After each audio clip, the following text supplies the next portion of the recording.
With less than a month to go before the first Republican debate, former President Trump on the campaign trail as his legal troubles are mounting. This morning, we are learning more about how he's paying the millions in legal fees. ABC News senior congressional correspondent Rachel Scott joins us now from Erie, Pennsylvania. Good morning to you, Rachel. Gio, good morning to you. $40 million. That's how much sources say the super PAC supporting the former president has paid in legal fees in just a matter of months. All of this comes as the investigations into Donald Trump only intensify. This morning, a new look into Donald Trump's mounting legal fees. Sources tell ABC News the super PAC supporting the former president spent more than $40 million on legal costs in just 6 months. On the campaign trail in Pennsylvania overnight, Trump bragging about being able to self-fund his own campaign. You know, so they call up these rich guys, they call. I'm richer than they are. But they call up and they say, and I'll put as much money into the campaign as I need, believe me, if we need to do it.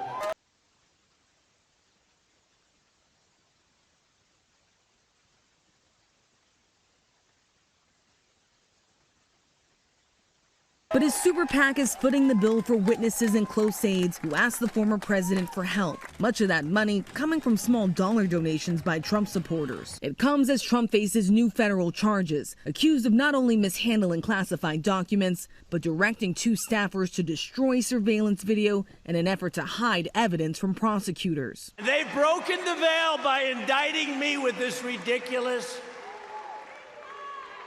These are ridiculous indictments. Trump touting his lead and taking aim at the crowded Republican field, insisting they are wasting money by staying in the race. Ron DeSanctimonious and so many others that are wasting hundreds of millions of dollars that Republicans should be using to build a massive vote-gathering operation. But with just under a month to go until the first debate, his rivals showing no signs of giving in. Among his challengers, his own former Vice President Mike Pence and former UN Ambassador Nikki Haley. I think we need a new leader. I think he was good then. I don't think he's going to be good going forward. Well, we have a choice to make, and not just as Republicans, but as Americans. And his biggest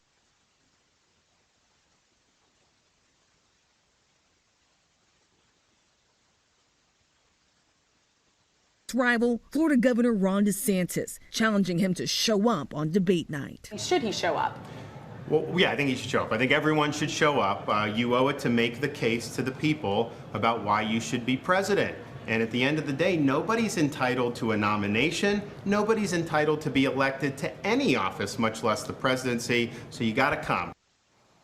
Trump brushing off that first debate, pointing to his commanding lead. As for those legal fees, the Trump campaign spokesperson tells me the super PAC is contributing to ensure representation from what they continue to insist is, quote, unlawful harassment. Janae. All right, Rachel.